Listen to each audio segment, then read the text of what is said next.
We are grateful indeed for your gracious presence.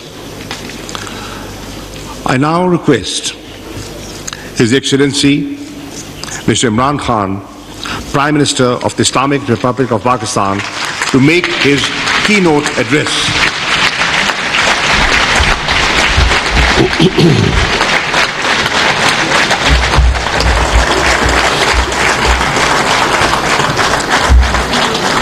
Bismillah ar-Rahman ar-Rahim. Iyaka na'budu wa iyaka nasta'in. Secretary General OIC Hussain Brahim Taha, Foreign Minister, Kingdom of Saudi Arabia, Prince Faisal bin Farhan Al Saud, Honorable Foreign Minister of China, Wang Yi, Royal Highnesses, Honorable Foreign Ministers, Excellencies, ladies and gentlemen. First of all, let me welcome you with great joy and happiness on this 48th Foreign Ministers OIC meeting. And it's being held in Islamabad at a time when we are celebrating our 75th anniversary of our independence. So I want to warmly welcome you. I hope you have a great stay here. And from the people of Pakistan, they are overjoyed that all of you are here and on this special occasion. Today I want to especially congratulate our OIC members because of a landmark resolution passed in the United Nations declaring 15th March as a day to combat Islamophobia.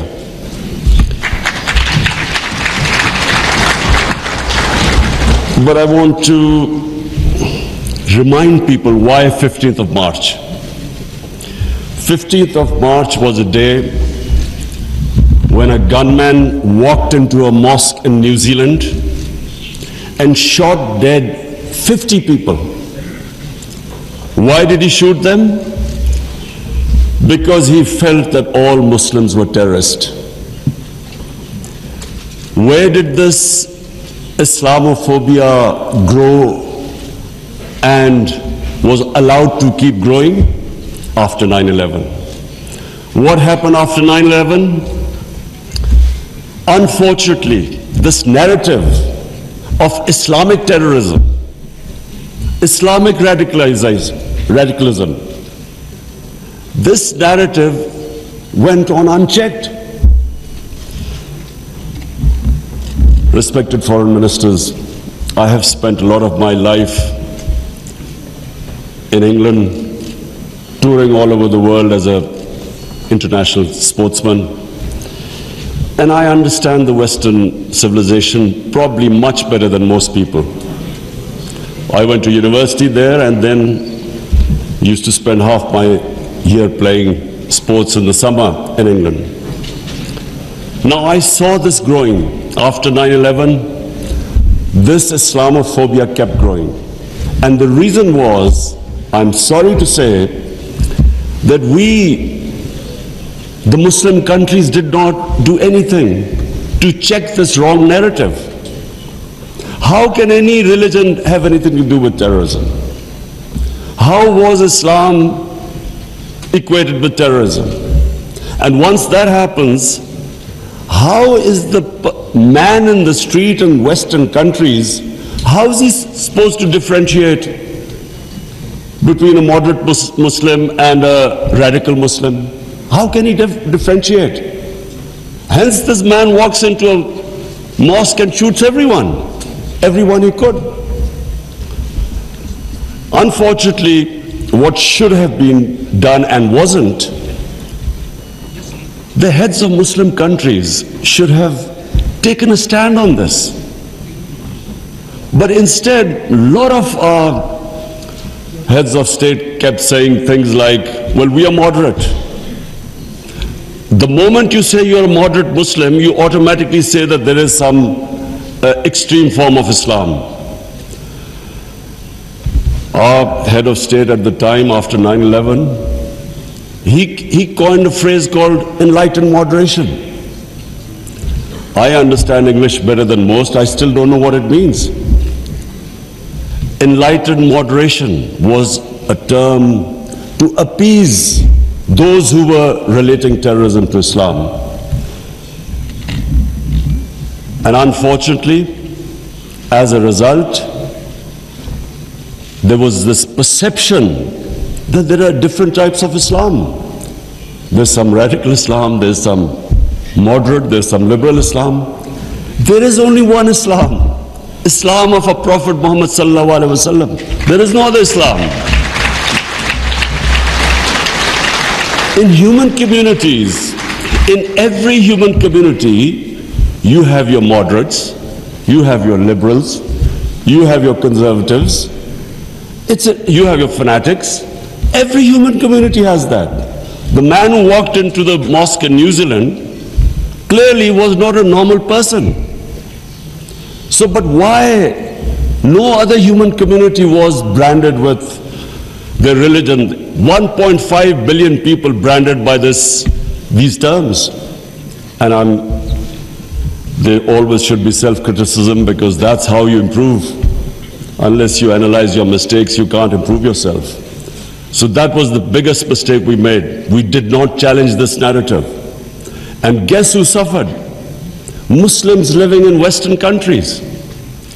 They kept suffering, because any incident would happen, any terrorist incident by a Muslim immediately meant that every Muslim became branded. When 9/11 happened, I still remember, people were petrified in Pakistan that I hope there was no Pakistani involved. How could how could whole community be responsible for some fanatical deed by some extremists? So therefore, this was it was one of the worst periods for Muslims living in non-Muslim countries. And then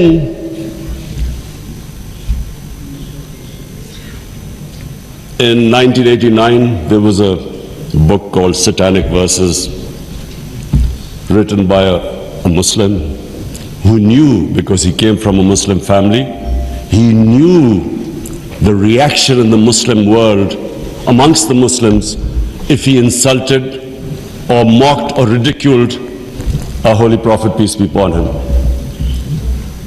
But what happened after 1989 was, rather than again the Muslim world coming up with an intellectual narrative, trying to explain to them that why do we feel, why are we so hurt when our Holy Prophet is ridiculed? Why does it hurt us so much?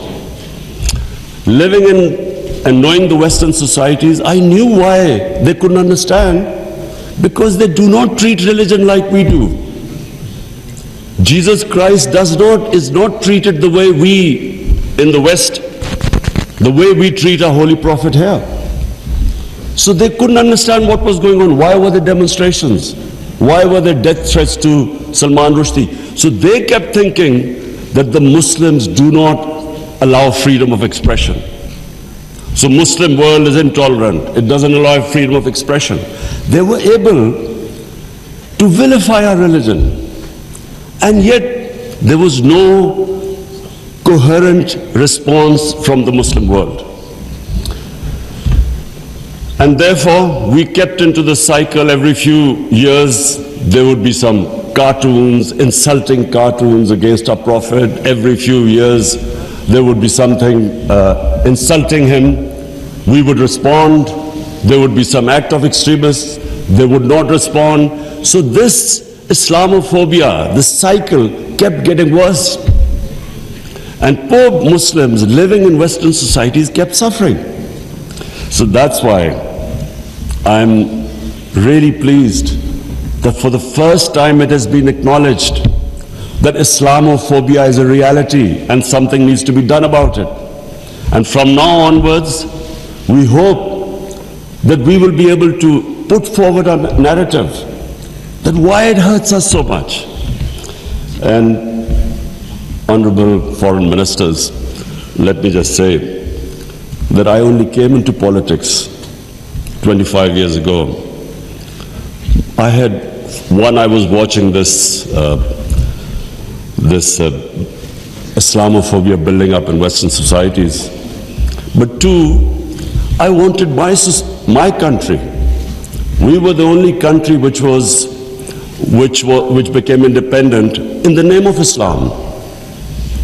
And so,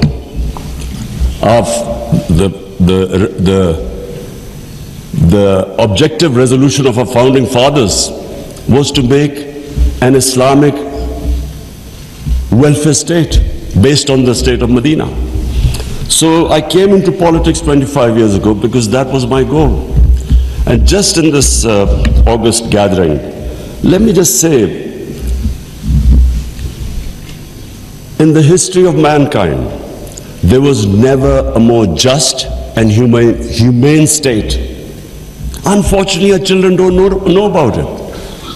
Even we in Muslim countries don't know that the modern state our Prophet created. Forget about Western countries or non-Muslims.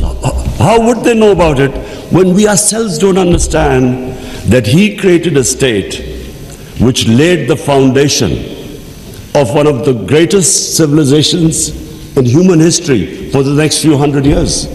And that foundation was laid in the state of Medina. So what was that foundation? This is again what most people don't understand.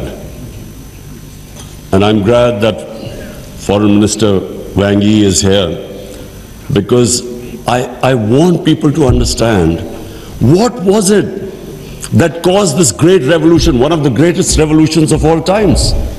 The state of Medina was one of the greatest revolutions. What was it? Number one, our Prophet was given the title in our holy book, the Quran, as Rahmatul lil Alameen, mercy for mankind, not mercy for Muslims. He came as a mercy for mankind. He came to unite mankind, not divide mankind.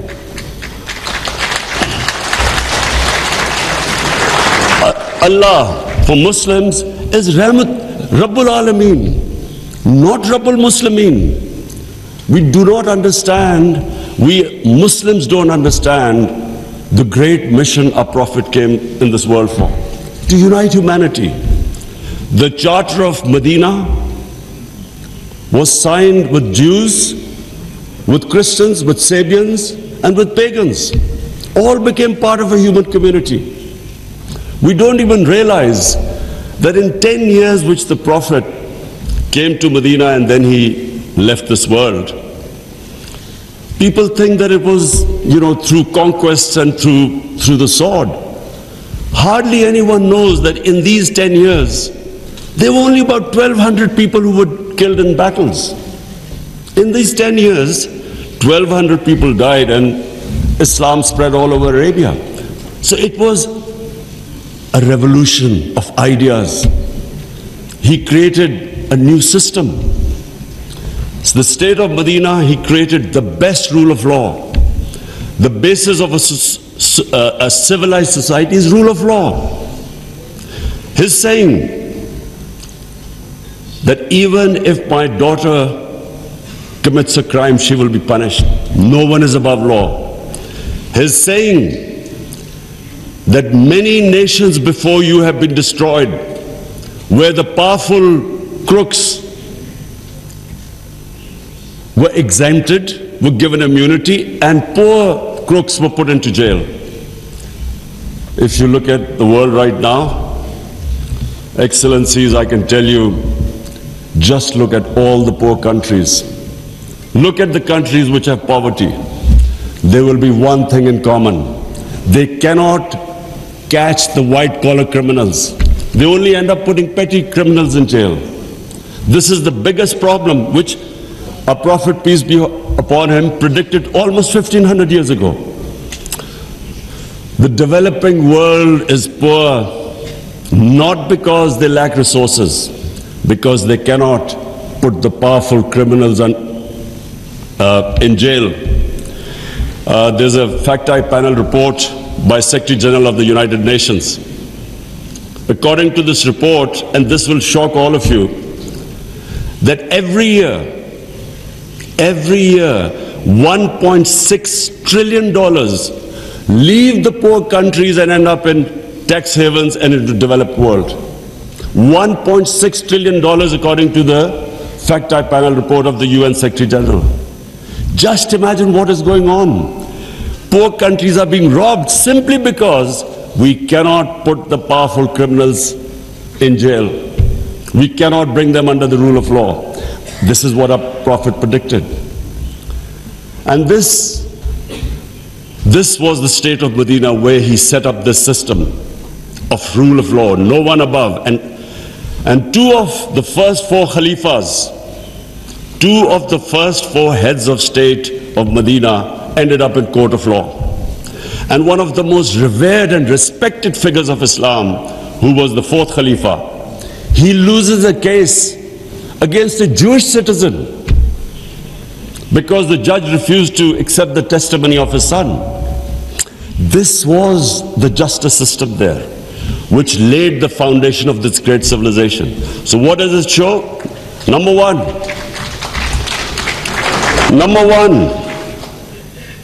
that minorities were equal citizens. They were equal citizens in front of law. There was no discrimination. Secondly, it shows that a common citizen could win a case against the head of state. No one was above law. This is 600 years before the Magna Carta was signed in England, which was the beginning of the democratic struggle of Britain. And it took them years before they could actually bring their head of state under the rule of law. This is what happened in the state of Medina. It was ahead of its time. And then it was the first welfare state in the history of mankind. Compassion, humanity. It was a state which took care of its weak, its orphans, its widows, its poor people. It was the first time pensions were introduced in the state of Medina. They took care of the old people. A compassionate state. A state where they wanted to please the Almighty.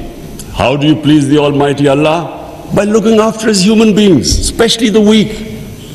This is what happened in the state of Medina. And today, I feel sad whenever I go to Scandinavia. I see what a welfare state should be in all over the Muslim world. Look at humanity there. Look at the way they look after the weak. In fact, sometimes I'm sad because they look after the animals better than some of us look after our human beings. And remember, He's Rahmatul Alameen, so whoever listened to His message, whichever human community will prosper. It doesn't matter, because for all humanity He brought the message of mercy. If you look at Switzerland, in the rule of law index, Switzerland is 99%.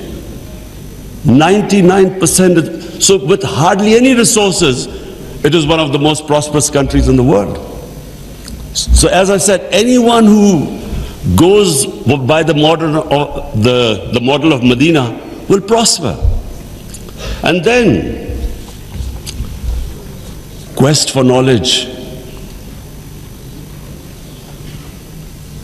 Foreign Minister Wang Yi, you'll be surprised, one of our prophets saying, he said, even if you have to go to China to learn and quest for knowledge, you must go there.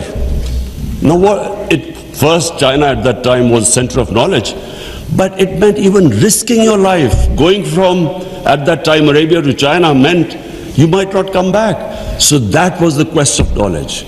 You have to seek knowledge from cradle to grave. He sparked off this great knowledge revolution. For hundreds of years, the top scientists were Muslims. because they thought quest for knowledge was a sacred duty. Look at the situation in the Muslim world today. How much do we have a quest for knowledge? And then we get so much, wherever you go, Muslims are, that we imprison our women have no rights. And sometimes, it almost seemed that the US invaded Afghanistan to liberate their women. There was no other reason except to liberate their women. Somehow our women are in prison. Let me just tell you that it was a revolutionary move by our Prophet that women were given inheritance rights. They were empowered.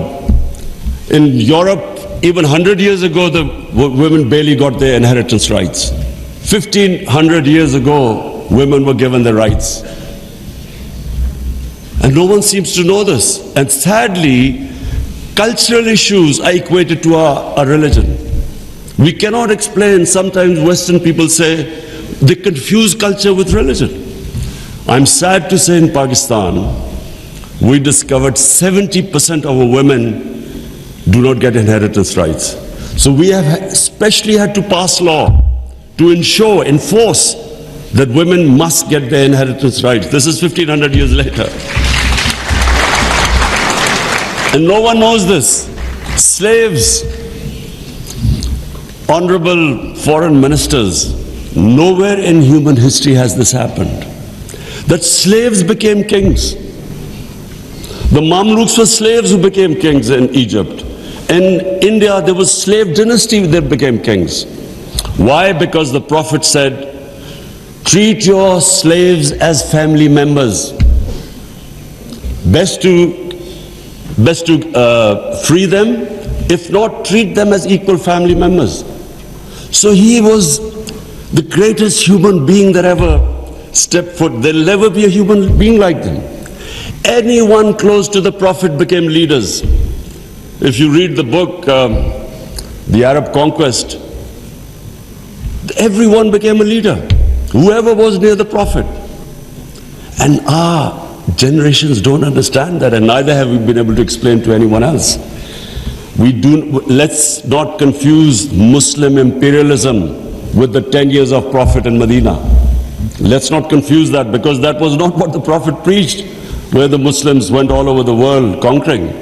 It is not what the Prophet's, the whole revolution was of ideas.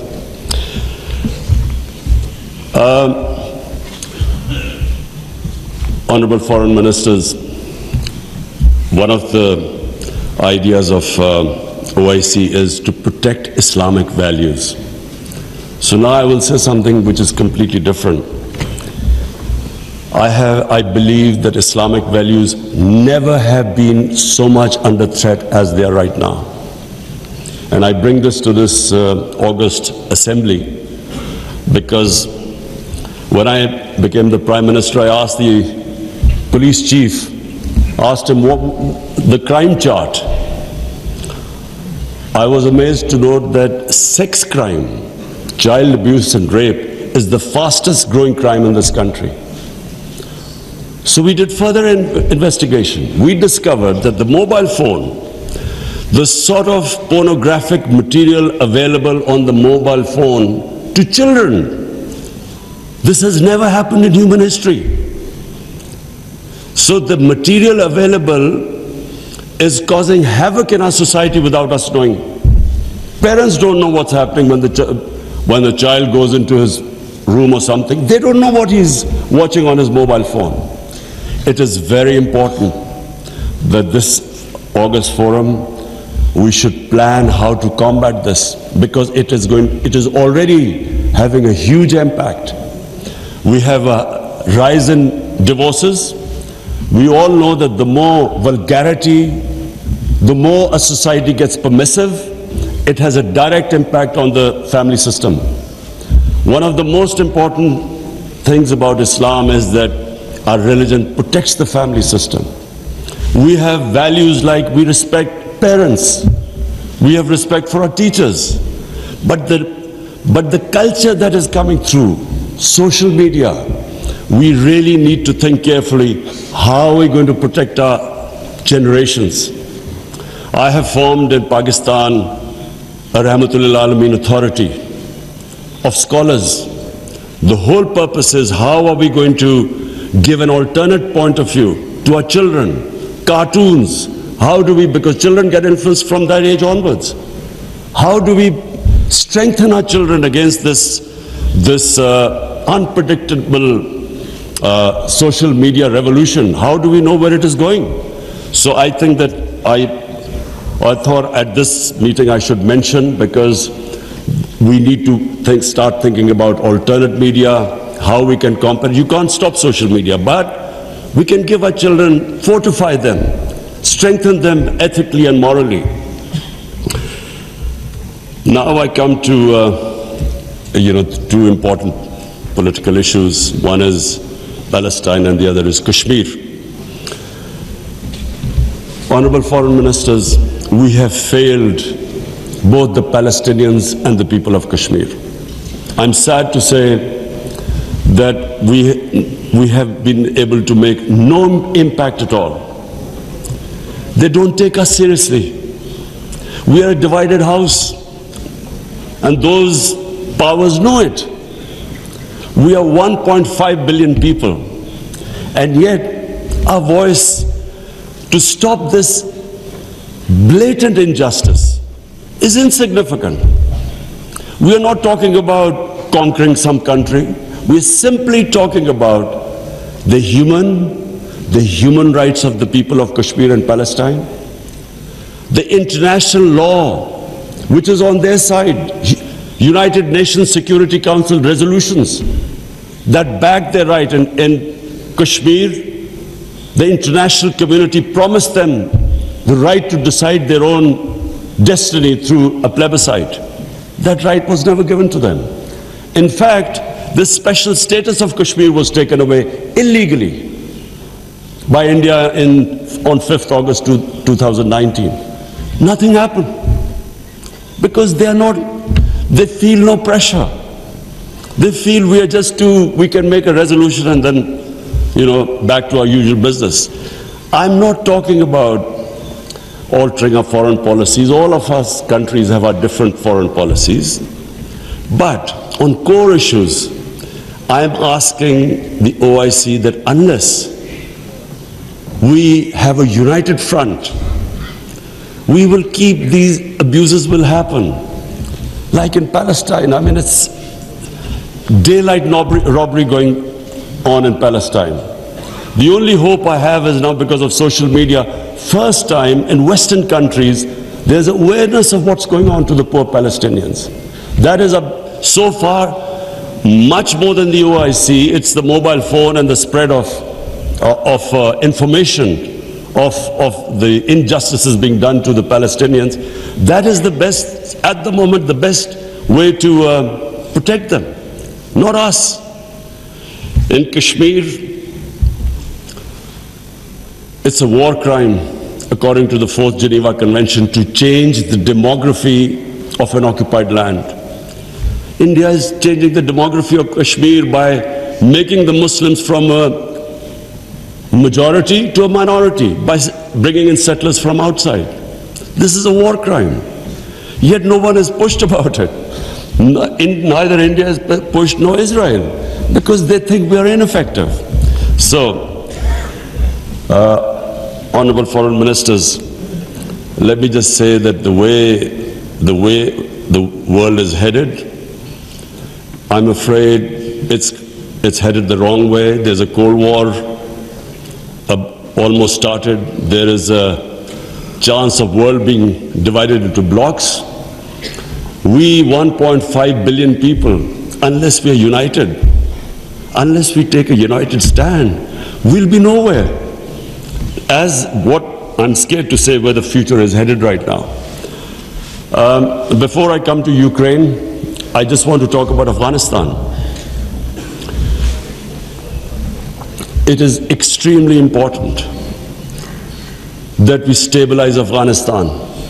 After 40 years, and no nation has suffered as the people of Afghanistan. 40 years of conflict. Finally, there is no conflict going on.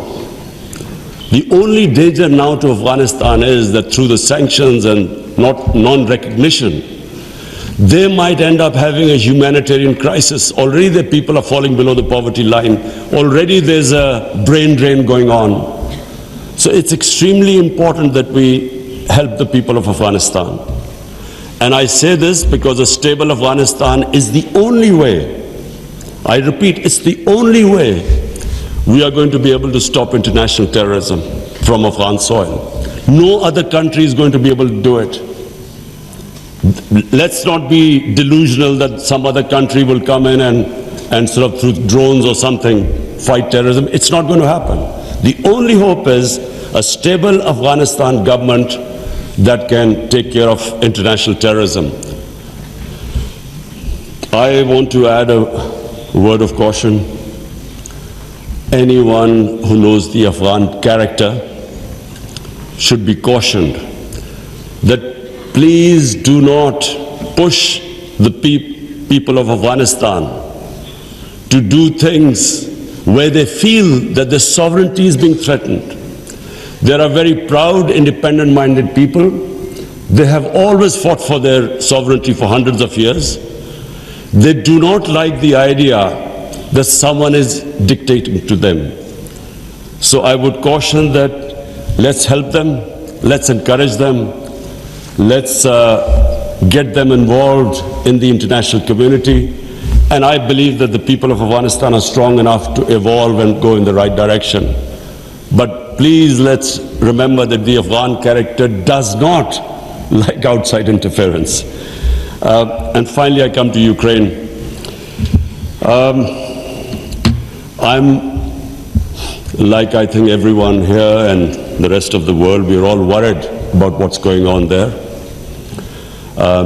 May I suggest that the OIC, during its discussions, the foreign ministers, we should think about how we, represent 1.5 billion people, how we can mediate, how we can bring about a ceasefire, how we can try and put an end to the conflict. I'm going to meet His Excellency Wang Yi after this, and I want to discuss how maybe OIC, along with China, how we can all step in and try to stop this conflict, which is going to have, if it keeps going the way it is, it will have great consequences for the rest of the world. I have already, as the head of the government here, I can tell you that we are already suffering. Oil prices have gone up, gas prices have shot up, wheat prices have gone up because of this war. And if this keeps continuing, this is only going to get worse. So therefore, we should, all the countries which are non-partisan, we are in a special position to be able to influence this conflict. So as I said, I would want the foreign ministers, Shah Mahmood Qureshi, please discuss with the other foreign ministers, and I will discuss with His Excellency, the Chinese foreign minister, how we can all, as a bloc, OIC and China, how we can influence the events in Ukraine and stop this and have some ceasefire and resolve this conflict.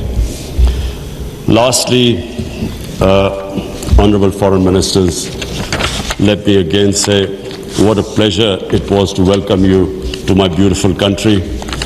I want to end by saying, again, I repeat, that the world is moving in a direction which is sadly worrisome for all of us. In bloc politics, in Cold War, and let's just 1.5 billion people we keep underestimating the strength we have. Somehow we lack self-belief. As a sportsman, I can tell you that a team that has self-belief will defeat a team that is far more talented but doesn't have self-belief. We don't have self-belief. We somehow look to others to help us and get justice. But where the world is headed, it is extremely important that we get united and on certain core issues take a stand. And let's not be dragged into this, into blocks, into the conflicts. We should stay as a bloc and show our power in bringing about peace rather than becoming part of some conflict. Thank you very much.